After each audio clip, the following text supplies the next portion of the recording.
Muito bem, nós estamos aqui para mais um programa nesse canal do YouTube, onde estamos gravando para você um comentário bíblico. E nós estamos no livro de 2 Samuel. 2 Samuel tem 24 capítulos, 695 versos. E nós vamos começar o capítulo 1. Em 1 Samuel acabou com a morte de Saul. Agora é a continuação da história. Nesse primeiro capítulo, um amalequita, lembra dos amalequitas que em 1 Samuel, Saul deveria ter destruído todos eles, mas Saul desobedeceu a ordem de Deus. E esse amalequita vai vir a Davi, dizendo que ele matou a Saul para ganhar alguma posição com o rei, alguma recompensa, pensando que Davi, por causa devido à perseguição que Saul fazia a Davi, que Davi iria recompensá-lo. Mas Davi vai acabar matando o amalequita por ele ter estendido a mão contra o ungido do Senhor. Capítulo 1 diz assim: E depois da morte de Saul, voltando Davi da derrota dos amalequitas, e ficando Davi 2 dias em Ziclag. Ziclag quer dizer lugar sinuoso. Sucedeu ao terceiro dia que um homem veio do arraial de Saul com as vestes rotas e com terra sobre a cabeça. E sucedeu que, chegando ele a Davi, se lançou no chão e se inclinou. E Davi lhe disse: De onde vens? E ele disse: Escapei do exército de Israel. E disse-lhe Davi: Como foi lá isso? Peço-te, dize-me. E ele respondeu: O povo fugiu da batalha, e muito do povo caíram e morreram, assim como também Saul e Jonatas, seu filho, foram mortos. Chegou a notícia, então, da morte a Davi. E disse Davi ao jovem que lhe trazia as novas: Como sabes tu que Saul e Jonatas, seu filho, são mortos? Davi, então, quer confirmar como é que ele sabia dessa notícia.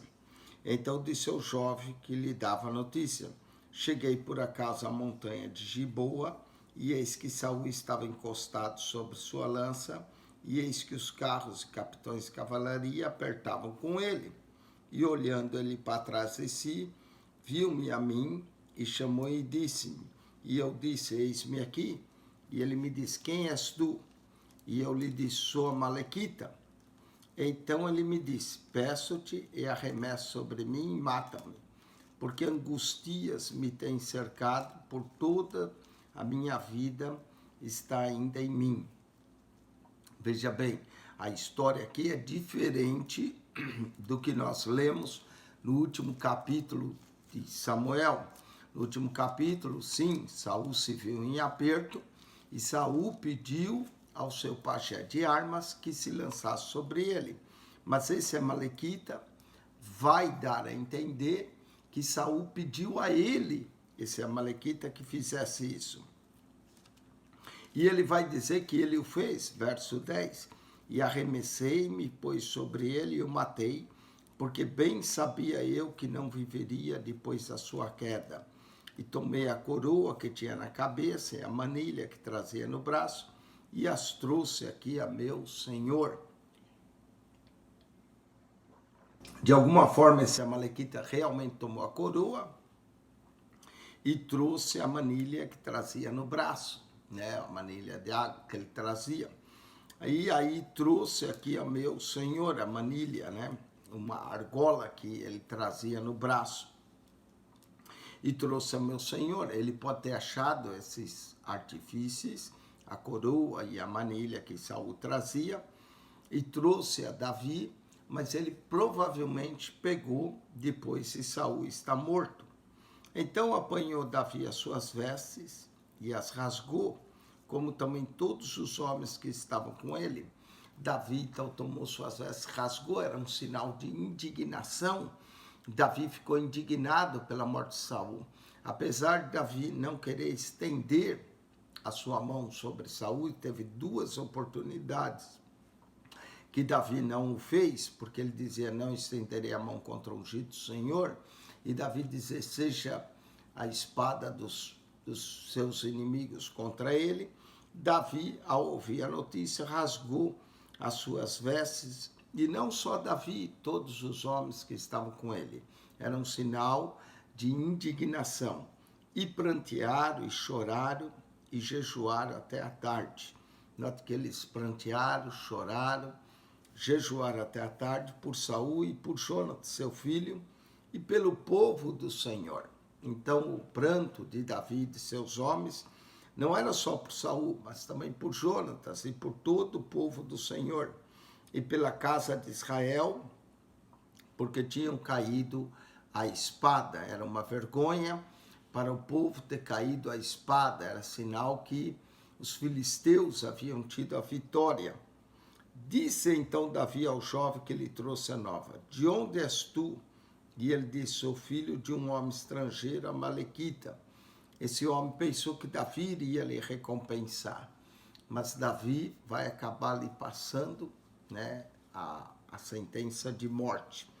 E Davi lhe disse, como não temes tu estender a mão para matar esse ungido do Senhor? Pronto, a ira de Davi já está se acendendo contra desse homem, e já que ele diz que matou a Saul, Davi vai matar a ele, a vingança do sangue.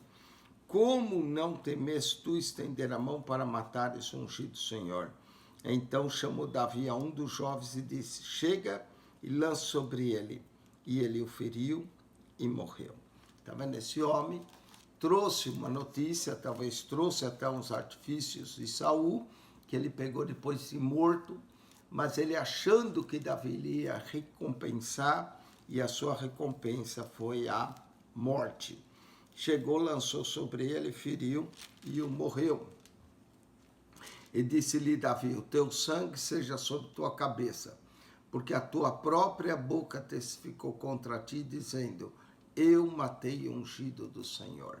Quer dizer, o sangue daquele homem não seria sobre Davi, mas seria sobre ele próprio, por ter dado um relato enganado a Davi.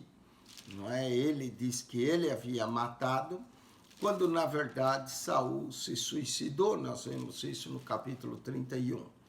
E lamentou Davi a Saul e a Jonas, seu filho, com essa lamentação, dizendo, ele que ensinava aos filhos de Judá o uso do arco, eis que está escrito no livro do reto. Certamente, Jonatas ensinava os filhos de Judá a usar o arco. Então a lamentação dele foi, dizendo, ele que ensinassem aos filhos de Judá o uso do arco, eis que está escrito no livro do reto. Esse livro do reto nós não temos exatamente na Bíblia, pode ser outra escritura que existia, das crônicas, dos retos, e colocavam ali. Outros dizem que esse livro do reto está se referindo ao livro dos reis, não é? Tá uma outra tradução que diz o livro de Jazer, que seria o livro direito, o livro do reto. Então, é possível que alguma outra livro que não entrou para a Bíblia, chamado livro do reto, o livro direito, o livro de Jazer. Verso 19. Há ornamento Israel nos teus altos. Fui ferido com o que caíram dos valentes. Não notificies em Gate, não publique nas ruas de Asquelon, para que não se alegre as filhas dos filisteus. Certamente haveria alegria pela derrota do povo de Israel entre os filisteus. E Davi diz, não noticies em Gate, nem publique nas ruas de Asquelon, cidades principais dos filisteus, para que não se alegre a filha dos filisteus, para que não salte de contentamento as filhas dos incircuncisos. Lembra que Davi tinha saído com o rei Aques, rei de Gate, a batalha, mas os príncipes filisteus mandaram ele voltar. Quando ele voltou, ele encontrou que os amalequitas haviam levado as suas mulheres, né, todo o despojo da sua cidade em Ziclague, e Davi o seguiu. Agora Davi volta de perseguir e recebe essa notícia da morte de Saul. Verso 21, a lamentação de Davi continua.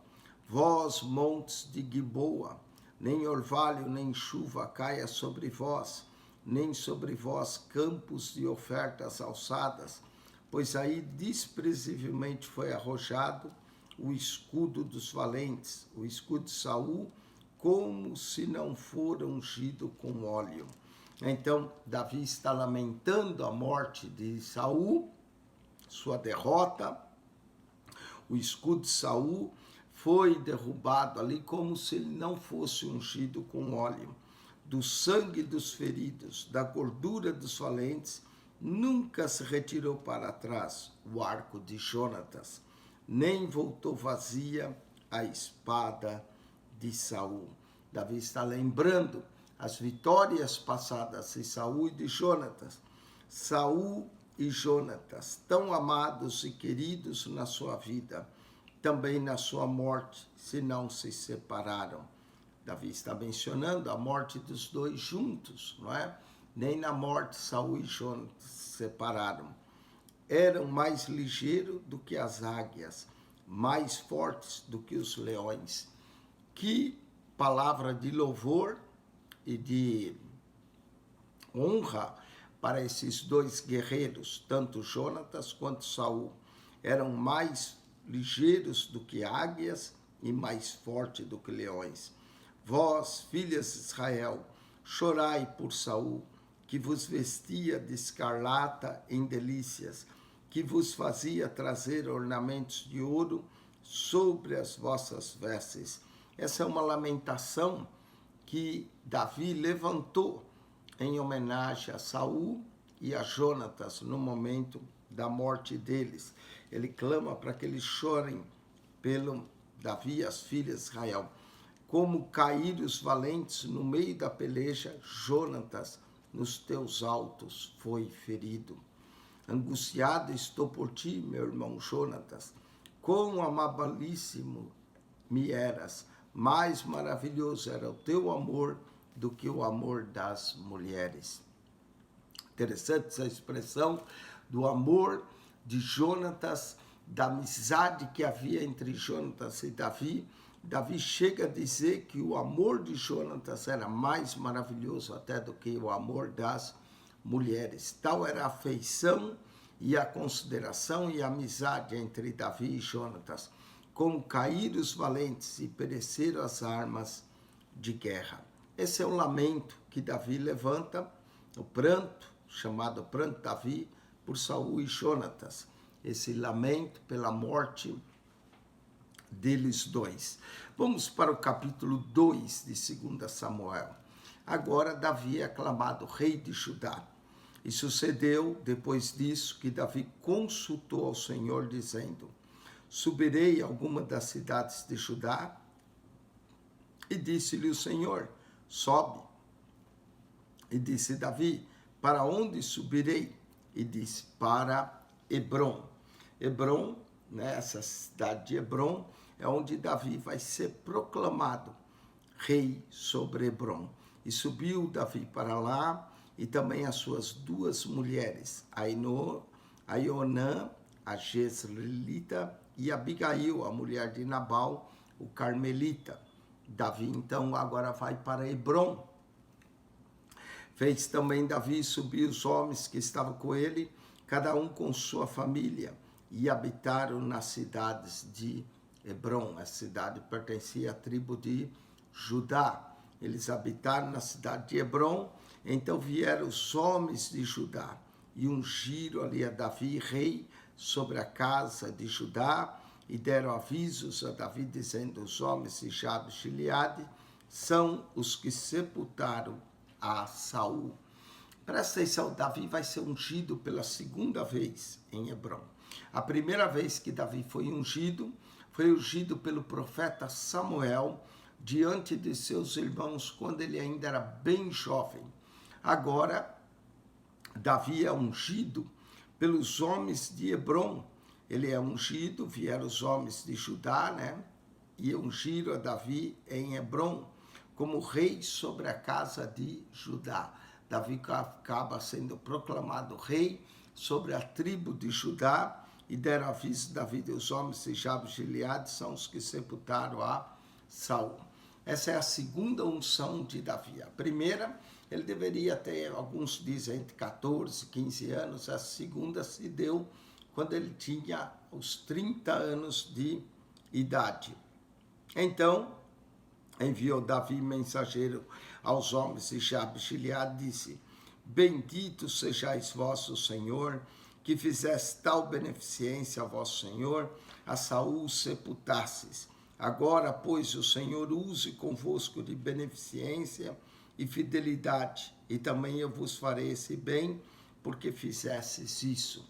Davi decide recompensar os homens de Jabes e Gileade por terem sepultado a Saul e a Jonatas. Esforce, pois, agora as vossas mãos e sede homens valentes, pois Saul, vosso Senhor, é morto, mas também os da casa de Judá já me ungiram a mim, rei sobre si. Então, Davi foi ungido rei pelos homens da casa de Judá. Porém, Abner, filho de Ner, capitão do exército de Saul, tomou a Isbosete, filho de Saul, e fez passar a Manaim.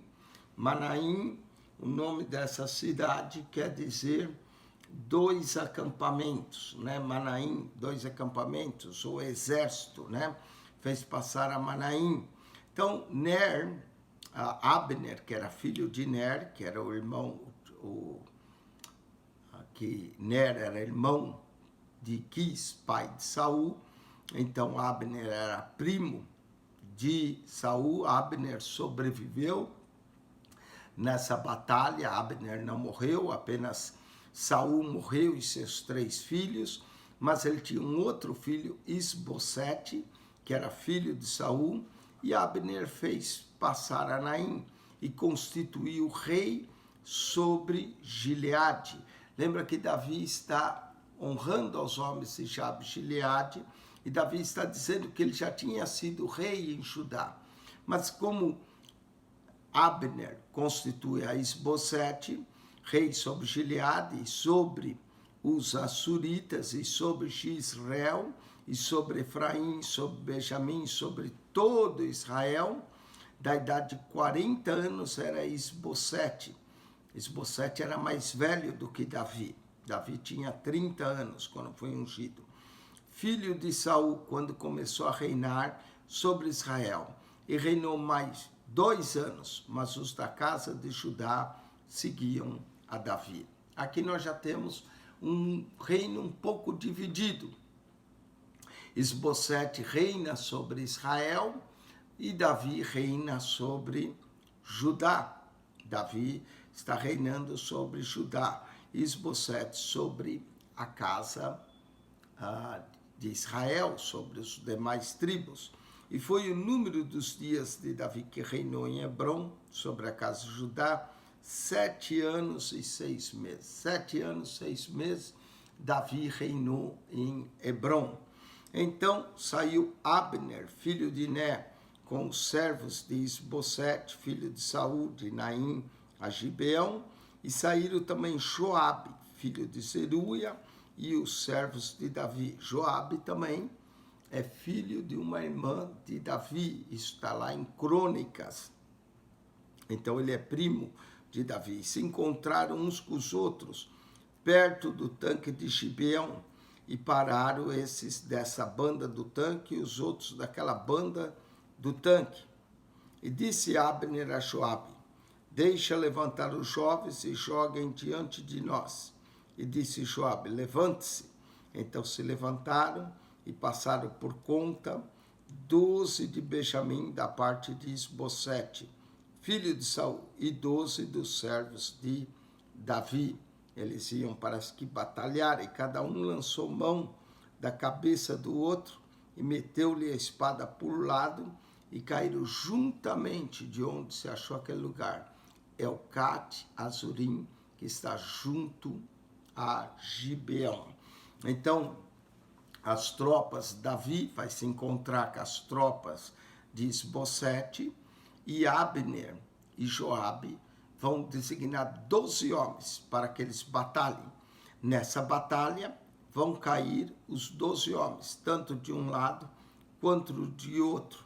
E esse lugar foi chamado de Elcate Azurim, que significa campo de espadas afiadas. Elcate Azurim, campos de espada afiada junto a Gibeão. E seguiu-se naquele dia uma crua peleja. Porém, Abner e os homens de Israel foram feridos diante dos servos de Davi. E estavam ali os 3 filhos de Zeruia, Joabe, Abissai e Asael. Esses 3 eram irmãos, filho de Zeruia, irmã da mãe de Davi. E Asael era ligeiro de pés, como uma das cabras montens que há no campo.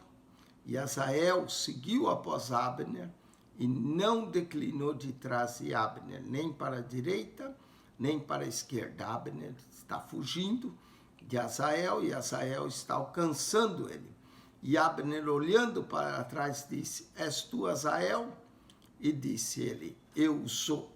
Então, Asael está seguindo a Abner, né? Asael, o nome Asael significa feito por Deus, feito por Deus. Abissai significa meu pai é um dom, e Joabe significa Senhor Jeová é o pai. Não é? São os nomes dos irmãos de Joabe. Abner vai acabar ferindo Asael, então lhe disse a Abner: desvia-te para a direita ou para a esquerda e lança a mão de um dos jovens e toma os seus despojos. Porém, Asael não quis desviar-se de trás dele. Abner falou: ataca um dos jovens, toma o despojo, mas me deixa em paz. Mas Asael não quis se livrar. Então Abner tornou a dizer: desvia-te de trás de mim, porque hei de eu ferir-te e dar-te contigo em terra. Então Abner avisou, mas Asael continuou perseguindo. E como levantaria eu meu rosto diante de Joabe, teu irmão? Abner está avisando que ele vai ferir Asael, se Asael não se desviar, mas Abner teme por Joabe. Como é que ele vai olhar e encarar Joabe? Porque ele sabia que se ele matasse Asael, Joabe vingaria o sangue do seu irmão. Porém, não querendo ele desviar, Abner o feriu com o conto da lança pela 5ª costela. Então Abner pegou a lança e o feriu, e a lança lhe saiu por detrás e caiu ali e morreu naquele mesmo lugar. E sucedeu que todos que chegavam ao lugar onde Asael caiu e morreu paravam. Em homenagem, em respeito a Asael, que era conhecido ali. Então Abner acabou matando Asael, irmão de Joabe. Porém Joabe e Abissai seguiram após Abner. E pôr-se do sol, chegando eles ao outeiro de Amá, que está diante de Giá, junto ao caminho do deserto de Gibeão, e os filhos de Benjamim se ajuntaram de trás de Abner, e fizeram um batalhão, e puseram-se no cume de um outeiro. Abner era da tribo de Benjamim, chegou Joabe com seu irmão Abissai. Os homens de Benjamim vão tentar defender a Joabe, a Abner, e os filhos de Benjamim se ajuntaram atrás de Abner, fizeram um batalhão e puseram no cume de um outeiro para proteger Abner. Então Abner gritou a Joabe e disse: consumirá a espada para sempre? Não sabes tu que por fim haverá amargura? E quando não has de dizer ao povo que deixe seguir a seus irmãos? Então Joabe está querendo que Abner está querendo que Joabe o deixe em paz. Então Abner diz a Joabe: consumirá a espada para sempre? Não sabes tu que por fim haverá amargura? E até quando não has de dizer ao povo que deixe seguir a seus irmãos? Agora ele se proclama irmãos, mas ele tinha matado Asael. E disse Joabe: vive Deus, que se não tivesse falado já desde pela manhã, o povo teria cessado cada um de seguir a seu irmão. Então Joabe tocou a buzina e todo o povo parou e não perseguiram mais a Israel e tampouco pelejaram mais. E caminharam Abner e os seus homens toda aquela noite pela planície e passando o Jordão caminharam por todo o Bitrom e vieram a Naamim. Então Joabe deu ordem para que parasse a perseguição. Então Joabe se tornou de seguir Abner e ajuntou todo o povo e dos servos de Davi. Faltaram 19 homens além de Azael. Finalmente Joabe vai perceber a morte de Azael. Porém os servos de Davi feriram dentre os de Benjamim, dentre os homens de Abner, a 360 homens que ali ficaram mortos. Veja bem, o exército de Abner perdeu 360 homens. O exército de Joabe, apenas 19 homens. E levantaram Azael e sepultaram na sepultura de seu pai, que estava em Belém. E Joabe e seus homens caminharam toda aquela noite e amanheceu-lhes o dia em Hebrom. E capítulo 3, verso 1, que faz parte do final do capítulo 2, diz: E houve uma longa guerra entre a casa de Saul e a casa de Davi. Porém, Davi ia se fortalecendo mais do que os da casa de Saul se iam enfraquecendo. Dá para notar que morreram 360 homens da casa de Saul, não é, que através de Isbosete de Abner, nós vemos que a morte é muito maior do que 19 apenas Davi. Então, cada vez, em cada batalha, Davi vai se fortalecendo. Com isso, nós acabamos o comentário do capítulo 2, capítulo de batalhas e guerra civil entre os da tribo de Judá e os da tribo de Benjamim, que são seguidores chamados da casa de Saul, e os de Davi, que habitavam em Hebrom. Nós vamos voltar para o capítulo de número 3 e 4. Que Deus te abençoe, que a graça de nosso Senhor e Salvador Jesus seja contigo, o amor de Deus nosso Pai e a comunhão do Espírito Santo. Divulgue o nosso canal, Pastor Eugênio Piacentini, Comentário da Bíblia. Ajude-nos a divulgar o canal, coloque lá um sinal de joinha, clique no sininho para receber alerta de novos vídeos e esperamos que esses vídeos estão sendo de bênção para você estudar mais as Escrituras. Deus vos abençoe ricamente em Cristo Jesus. Amém.